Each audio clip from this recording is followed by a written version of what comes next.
Now we can talk sports. I'm not going to pretend I know a lot about the AFCON because the ECG hasn't been good with me. But someone who does will join me later in the studio. Before then, we visited some people around various areas in Accra over what they think about the Ghana-Equatorial Guinea match later today. The Black Stars of Ghana today is meeting host nation Equatorial Guinea for the semi-finals.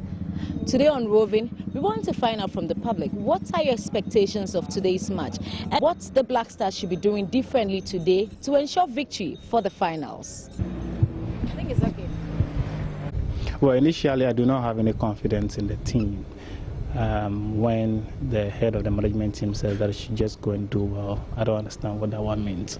So I was just like, okay, they should go and do well. But as the tournament progresses, I start having confidence in the team, and I think now I have full confidence in the team that they can bring the cup.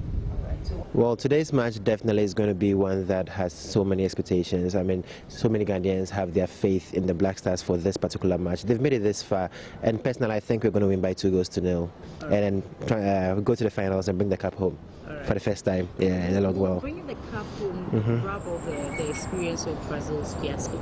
Well, that thing can never be erased. We are still going to feel the pain for what happened in Brazil, but then let's give the boys a chance. Yeah. Today's match. Actually, I'm not expecting anything from them. I just want them to do what they can do and what they do best. That's it. I just know, I believe in them. I believe in them so much that I know they can do a good job today and make us all proud as they've been doing. Yeah.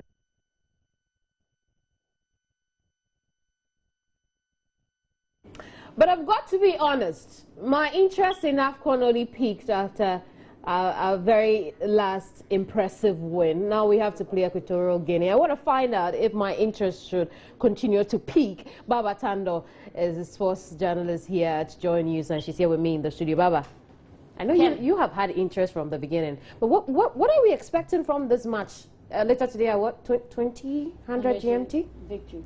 Victory. What makes you so sure? Why? Because okay, it's just because the Black Stars build momentum game after game. They get better after every game.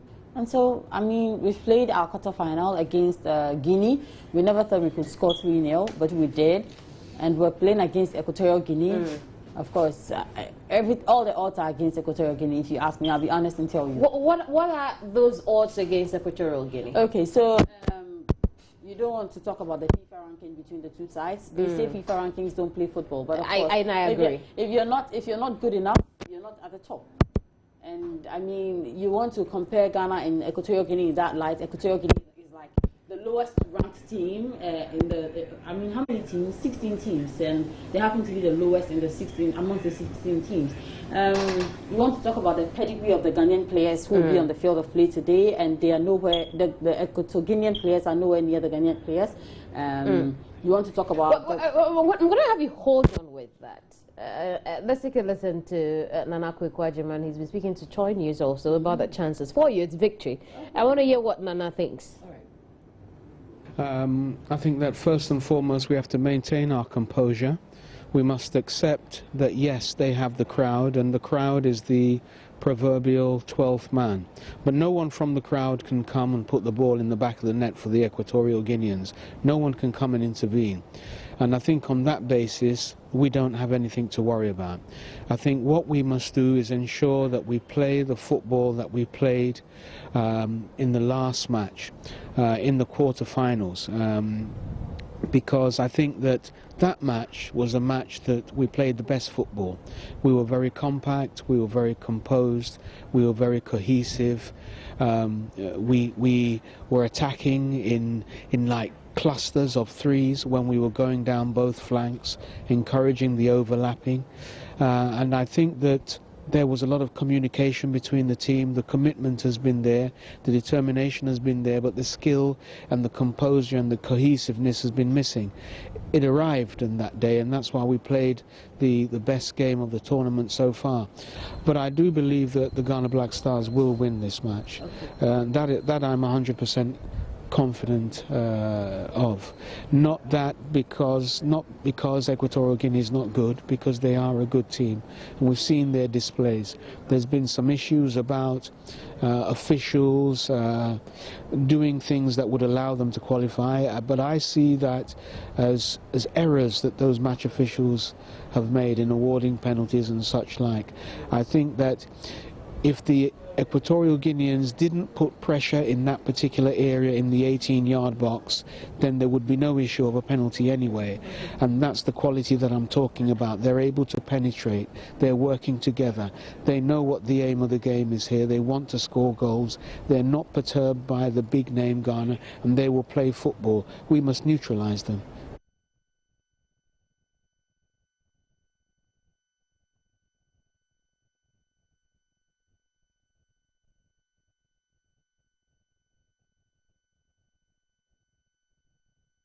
Obviously, there's a lot of you know, positivity with the Ghana Equatorial Guinea match. Baba, again, do you want to call that positivity, or you want to call that realism?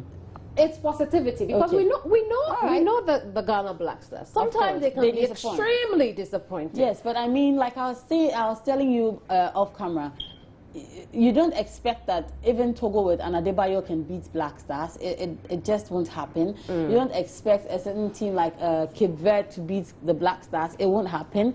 Certainly, it can happen that Equatorial Guinea will beat the Black Stars of Ghana. No. But then again, we want to know what our real chances are against the Equatorial Guinea. In their last game against Tunisia, they had a referee, so they had 12 against 11. I told you that yesterday. It was 12 against 11. But this time round, if they have the Gabonese referee, what's his name? Eric Otogo Castani. If they have him in their squad to make them 12 and we are 11, if they score, we'll score. I mean, there's no.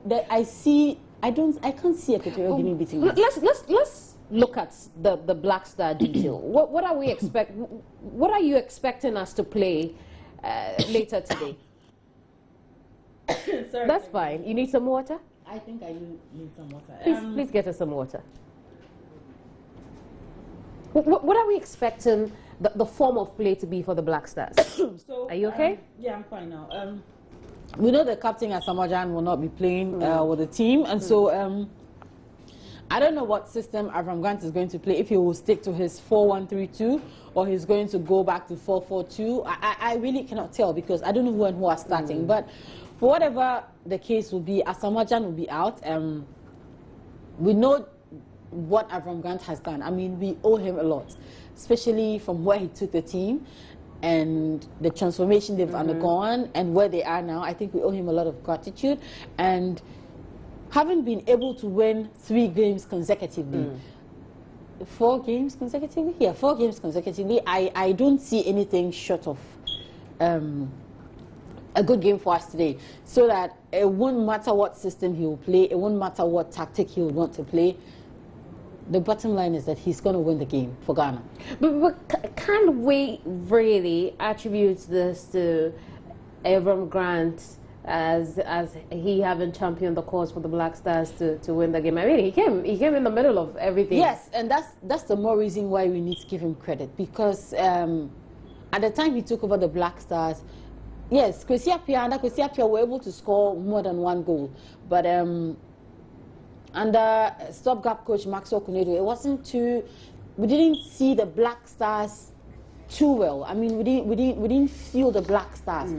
And when they went to Brazil, of course, we didn't really feel them that much. Under Avram Grant, I think that we're doing quite well, because look, this is a coach who came in with he came in with a 5-3. He came in with a very different system that we were not so used to.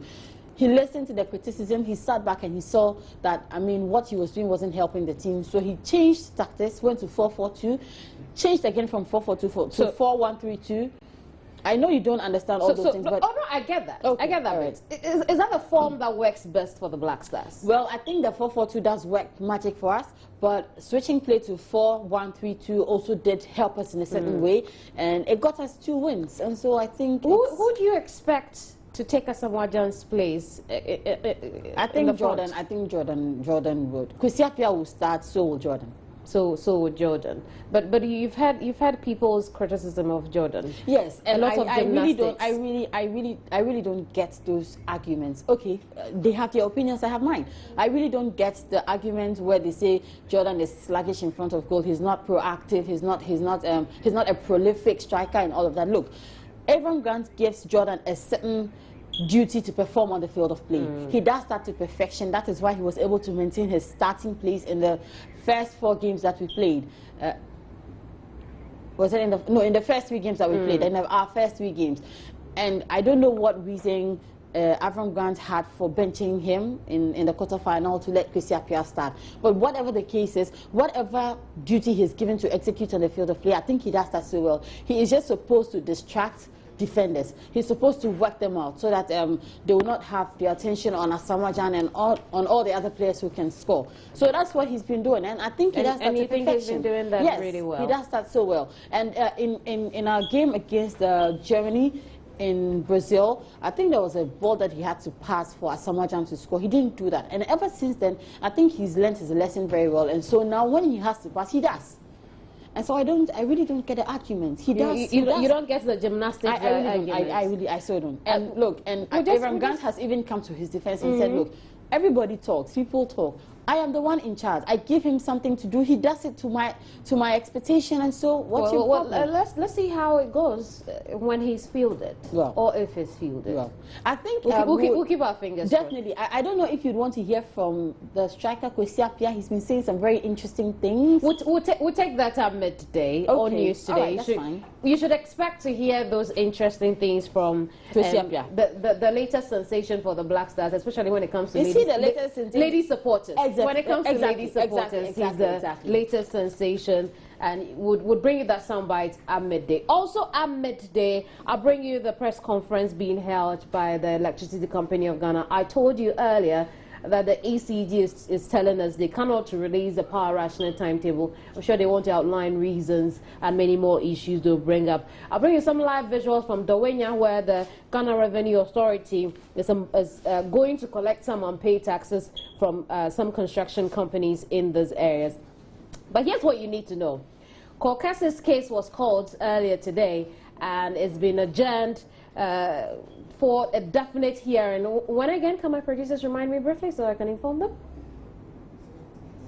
Well, it's been taken to 28th of February for a definite hearing whether he's going to be a free man. 13th February rather, whether he's going to be a free man or he's going to spend some time behind bars. I'll give you updates on that on News Today when I see you again. But I'm very much grateful you stayed through the hour. So my name is Kemini Nyamani Amano. Goodbye for now.